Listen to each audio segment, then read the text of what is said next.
认为是即兴演员的赵露思也还活着，不得不四处传播，直到演员被拒绝。赵露思是她这一代冉冉升起的中国女演员之一。2020年，主演《虎与玫瑰》，赵露思的名气开始达到顶峰。此后，赵露思的人气每年都在持续飙升。显然，赵露思拿到了 S 级项目，又出演了另一位顶级明星，比如迪丽热巴、杨洋、吴磊等。难怪赵露思主演的每一部剧总能俘获观众的心。随着演技的成功，赵露思也能在镜头前和幕后与其他几位明星表现出最好的默契。就像当红的中国女演员迪丽热巴一样，她曾与赵露思合作过一部话剧。迪丽热巴和赵露思化学反应非常融洽，甚至获得了 CP 的称号。JACKTIM News 上线，由迪丽热巴、赵露思主演腾讯古装剧《长歌2021》。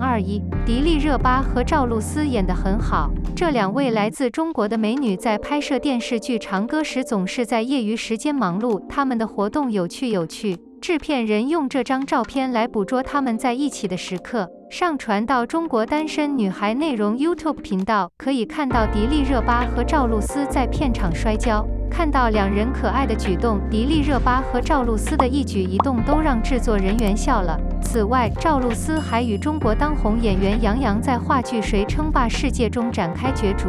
介绍 JACKTIM News， 这是一部40集的历史剧，将于4月18日在 Netflix 和 VTV 播出。赵露思和杨洋作为主角的微妙化学反应让观众着迷。与此同时，赵露思目前正忙于与里奥·吴磊合作的最新系列《银河》。这部华语剧得到了网友们的积极响应，该系列在国内外观众中都取得了巨大的成功。赵露思、吴磊在上海保加利亚展上的惊艳表现就证明了这一点。赵露思和吴磊的走红赢得了他们的信任，成为宝格丽的代言人。众所周知，宝格丽是一家生产各种宝石和珠宝产品的跨国公司。然而，谁能想到要在这一点上取得成功，赵露思却要经历一段痛苦的经历。虽然一夜成名，但赵露思透露自己的事业并不顺利。2022年9月24日星期六，38JIE 上线。赵露思在近期接受中新网采访时谈到了她5年前的出道以及她所经历的困难。她透露，过去她曾去几个剧组投简历，以获得试镜机会。不仅如此，这位1998年11月9日出生的漂亮女演员还承认，她已经有几个月不能演戏了。直到现在，对我来说并不总是一帆风顺，但我的家人一直支持我，他们没有给我压力，所以我没有感到失落。赵露思说。谈及《银河》时，赵露思透露曾被剧组接洽，看完剧本后爱上了这部剧。其实她事先并不知道该剧的原作者，所以她认为这是缘分。当被问及是否有上课为剧中的哭戏做准备时，这位天蝎座女演员承认，她从未在自己的角色中上过任何特殊课程，但她始终对自己将扮演的角色表示同情。赵露思说：“我是受过专业训练的演员，不会去专门班练哭戏，也许是因为我一直很适合这个角色。事实上，我拍了很多系列，积累了经验。”她继续道。据了解，在拍完《海浪》之后，赵露思休息了片刻，才开始录制这一集。她解释说，《银河》是她迄今为止拍的最长的系列，所以她给自己放了一个短假，是出道以来最长的。将古装戏拍成话剧的思路，在《星汉灿烂月升沧海》中进行了探讨。适合场合的古装剧排在最后。这部剧包含了许多轻松愉快的故事情节，它可以很容易地被认为是一部古装爱情剧。这是一部很好看的大型古装剧，是一部很好的故事片。星韩锦绣开播后的第12天，豆瓣网友对该剧的评价为7.4分，满分10分。豆瓣近8万人对该剧进行了评分，这连续10天高于任何一个电台的热度。此外，还取得了单日破2亿播放量、单日破3万台人气的播放成绩。这一成就之所以成为可能，是因为今年进入腾讯视频的人气俱乐部。这部由星光影业和企鹅影业出品的古装家庭剧，虽然在腾讯视频播出，但对观众的影响是意料之中的，也是出乎意料的。预期的是对该节目的合理评价。然而，出乎意料的是，该节目有尊严地消除了大服装等于失败的公众假设。这是依靠情节而不是服装来实现的。自从该剧去掉了甜美霸道的古装剧模板后，观众的讨论点变得更加多维度。这是因为该剧融入了很多次要角色，形成了一个有年龄和阶级差异的社会框架。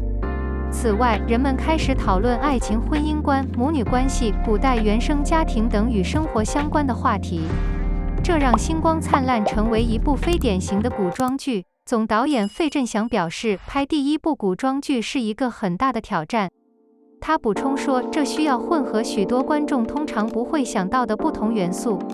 费感谢总制片人李星理解他的愿景和方法。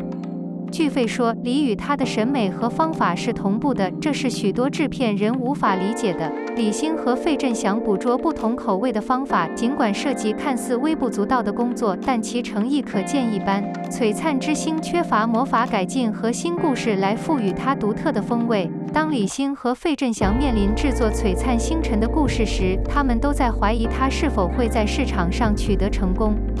这种想法反映了影视行业的人，他们本能地根据自己对市场的看法来考虑一个项目是否会成功。他们一问到故事好不好这个基本的影视剧问题，他们就回来了。李星第一次接触到这个知识产权是在2019年5月，当时给 IP 和人贴上特定的标签是很常见的，有很多尊重被标记为男性频率和女性频率，因此他决定创作这个故事。虽然他是因为小说才创作故事的，但为了过滤掉市面上大部分的作品，他提出了人们必须要继续阅读的要求。读完一章又想读下一章，他的需求已经过滤掉了市场上很大一部分作品。费振翔在加入项目后就想过拍一部故事片。他对一部电影应该是什么样子进行了长时间的思考，并很快决定它应该有几个关键要素。这些元素包括角色的成长和进化、事件的有序推进，以及一个可以被视为一部作品的故事。这只有在男女主角相遇时才有可能。经验丰富的 IP 剧制作人费振翔知道，男女主更前端、更肥堂的故事是不同的。在将经典 IP 故事改编成新媒体存在诸多困难时，他不断在新故事和旧故事之间的选择中挣扎。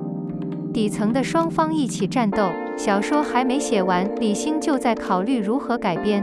因为原作者参与了项目，所以故事已经有了框架。原书从100多个字中挑选，有170多个人名、姓氏和台词。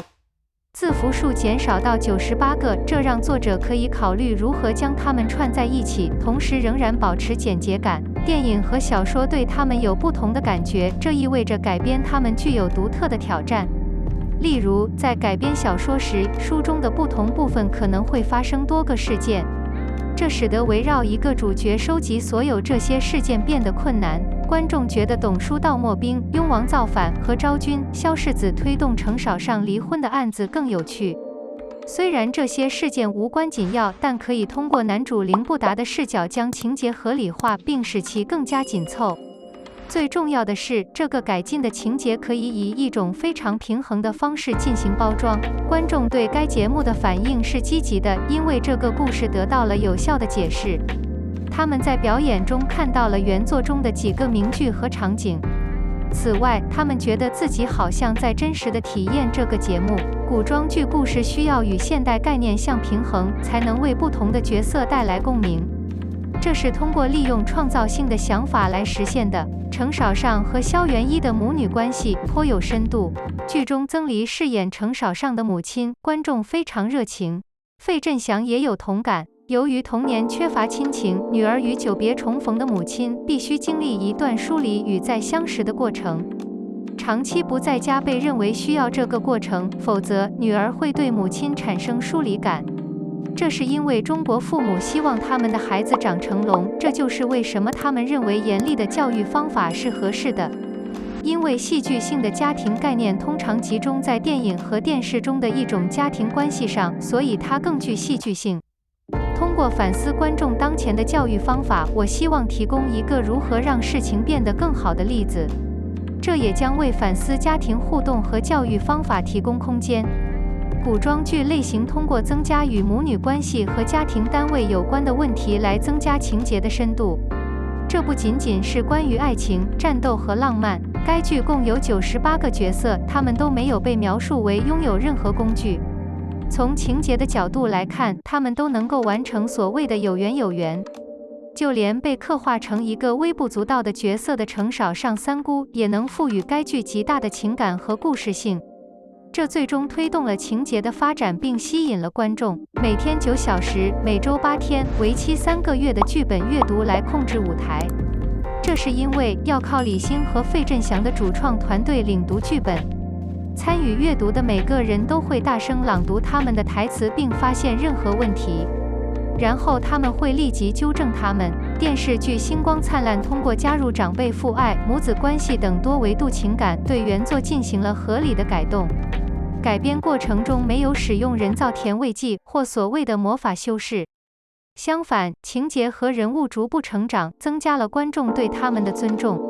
再加上作品中的2位 CP， 最终让观众对原作、剧情、人物都敬而远之。参会人员注重细节、聆听等调整后，古装剧质量提升。费振翔是一位作品颇丰的导演，他最著名的一些作品是 IP 戏剧冒险系列，这些在感情基调和情节连贯性上与星韩锦绣等大型古装剧有很大不同。在这些节目之前，费孝通被认为是很多网友不知道如何制造的变量。在这些节目之后，他成为了观众最大的惊喜。很多观众对吴磊饰演的凌不多并不满意，费振翔不同意他们的观点，但他承认他们的观点，并表示他很高兴人们关心古装剧中的美丽灯光。费振翔认为，一部电影最重要的就是人物。费孝通认为，电影制作人应该通过创作和再加工为观众提供新的内容，而不是严格遵循制作电影的流程和技术。这样，电影制作人可以拍摄充满情感的电影，而不仅仅是情感电影。导演需要做的就是把剧本里写的东西拍出来，而不是单纯的拍他们想拍的东西。导演在拍摄悲剧或喜剧时，自然会在欢乐和悲伤之间转换故事。这是因为单独拍摄这2种情绪中的任何一种都会被认为是不一致的。此外，同时拍摄情绪光谱的2端被认为是正常且轻松的。之所以这样，是因为电影拍的是情感，导演拍摄自然流过他们的图像的情感，因为他们对他们正在讲述的故事有某种特定的感觉。陈柏霖自称在拍戏时就爱上了这个角色和故事。他的电影旨在表达他对情节的热爱，他相信这将导致戏剧中的许多浪漫时刻。因此，陈柏霖认为，试图让这部剧变薄是徒劳的。观众在某些时候是故事的积极参与者，在其他人看来，他们只是一个旁观者，看着角色在舞台上的情绪表现。每当演员直接面对观众时，他们的戏剧画面就会被视为僵硬。然而，当演员摆脱僵化的戏剧结构时，这种情况发生了变化。费振翔非常喜欢跳中跳的投篮方式，他认为电影通常使用这种方法，这使电影更加有趣和生动。自从使用这种方法后，费表示他不再感到无聊。在拍摄过程中，他希望女演员面对镜头并与观众交谈。这不是克制自己的情绪，而是需要制片人和演员有与自己同等的信心。费振翔想创造多维灯光效果，李星非常欣赏这个想法，同意帮他实现。拥有目标、想法和共同目标的团队更有可能取得成功。房子的地块由费振翔布置和设计，他在还原小说场景的原始场景的同时，保持一切都非常空虚和纯净。修复以对称中心为特色，周围没有不必要的装饰。与与会者进行严肃会议时，人物在休闲交谈的空间中显得很放松。当他们在指定的步行区域时，他们将有一条容易走的路并继续行走。人物在公共场所也按照资历和规则就坐，即使是戏剧视觉和听觉方面的小细节，也要花费大量资金来实施。这是因为李星和费振翔想创造新的东西，用有趣的叙事形式和升级的视听体验。2位创作者投入了大量的时间和精力，打造了一个即使在移动端也能令人印象深刻的古装 IP 项目。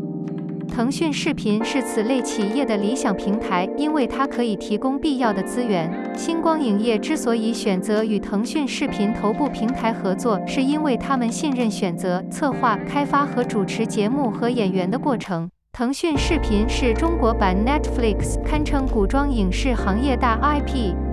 他们在2022年向影视行业发出了一个信号，业内每个人都在优化、进一步改进他们的内容。星光璀璨是当时创作的非典型古装剧的名称。它的创作为影视行业其他以内容为重的制作方式树立了典范。此外，它的创作有望点燃整个影视市场的新期望。此外，相信在未来的市场上还会有更多的古装剧被粉丝制作和消费。